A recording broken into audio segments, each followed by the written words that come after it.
And so at the very outset, when he began with yet another lie, I decided that I could either spend the rest of the debate responding to every single dishonest thing that he said, or I could make sure that everyone understood exactly what he's doing. I said, look, he's dishonest.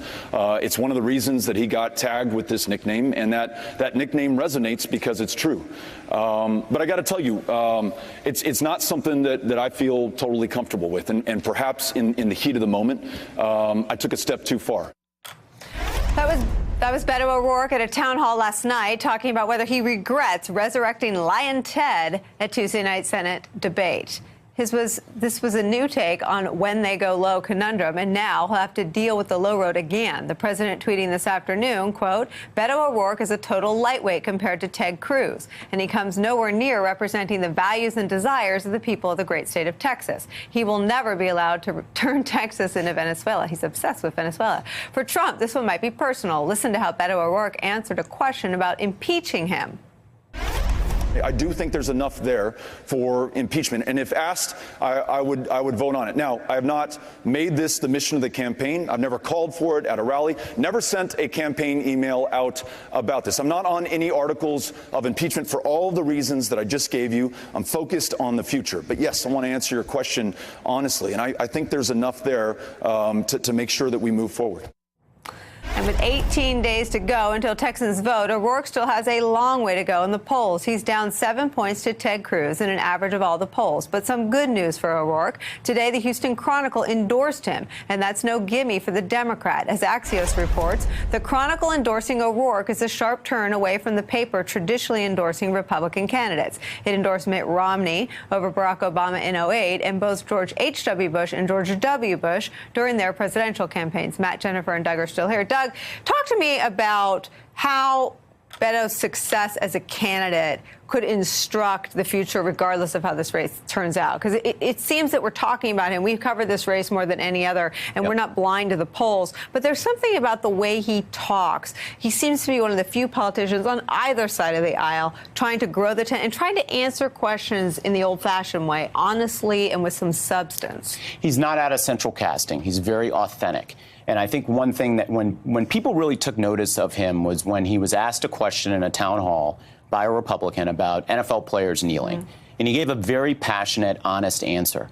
And, that sort of, spread like wildfire. And I think what people appreciate about him is that he doesn't run away from questions. He doesn't hide. He answers them honestly. And I think compared to a guy like Ted Cruz, that can be encouraging for voters. Now, he won the Houston Chronicle endorsement. He also had a massive quarter where he raised $38 million.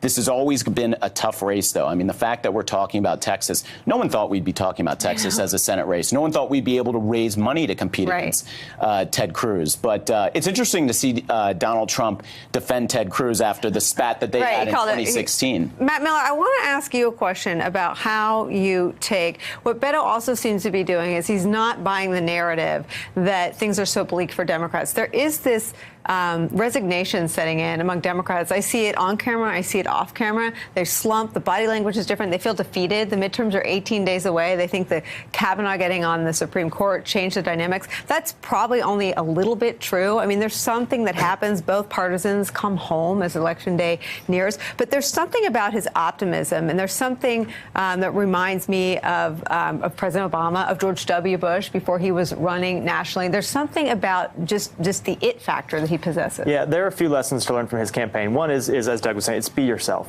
Don't be the politician that political consultants, that pollsters tell you to be. Be yourself. Authenticity is the most important thing right now. Voters have gotten so tired of politics. And in his case, that's a progressive guy in Texas. Yeah, that's exactly right. The second thing is to engage with the grassroots. He spent his campaign going around the state and using social media to engage with the grassroots in a way to talk directly to voters. Mm-hmm. And the third thing is to compete everywhere. Yeah. It doesn't mean you will win everywhere, but you will win some Senate races that you didn't expect to win. We won a Senate race in Alabama this cycle in a special election where no one would have thought we would have won.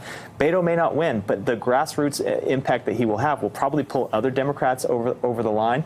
And even if he doesn't win, he's going to have made investments in the party. He's going to have energized Democrats in a way that are going to pay long-term dividends to the party in a state where we haven't won in a long time. And this seems to be the point. The way Barack Obama taught Democrats how to talk to the country with his state. I don't live in red state America or blue state America. The way he taught Democrats how to talk about that moment in politics seems to be what Beto's doing. He's telling, or he's projecting, or he's leading by example, telling people how to talk in this era. And your point about being authentic, I mean, who he authentically is probably a little out of step with Texas. Yeah, that's right. I mean, look, I don't think the majority of voters in Texas support impeaching the president, Right. but he was very clear. Give him a little more time. Yeah, maybe. I mean, most people would say, look, the way you ought to answer that question is let's wait and see what Mueller comes up with. But the thing that he has going for them is he will tell voters, you may not agree with everything I say, but I am who I am. I'm not a phony like Ted Cruz, the guy I'm running against. I'm going to always tell you the truth about what I believe. And let me just say, George W. Bush ran for re-election on this very message. Yes. You may not know, and he ran against John Kerry,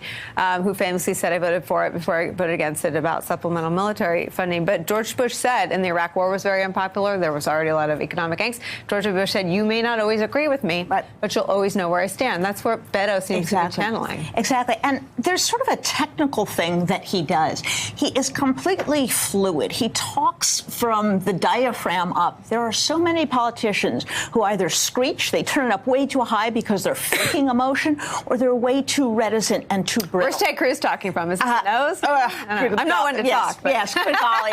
And then there are people who are just unlikable, which I think that's the Ted Cruz problem. But there is something, you do have to like the candidate. Donald Trump was the exception to the rule of every election we've ever had. People didn't care because they hated Hillary Clinton more. But I think he's been able to, on a personal level, convey some sense of passion, some sense of urgency, and in a way where he says, I'm not going to play those games. Don't call me a gun grabber. I'm not going to grab your guns, but here's what I want to do. I'm not for socialized medicine. Here's what I want to do. So he's not kind of playing in this role. Yeah. He's not playing it's on this script. It's reminiscent of Obama's first inaugural address where he promised an end. Hey there, I'm Chris Hayes from MSNBC. Thanks for watching MSNBC on YouTube. If you want to keep up to date with the videos we're putting out, you can click subscribe just below me, or click over on this list to see lots of other great videos.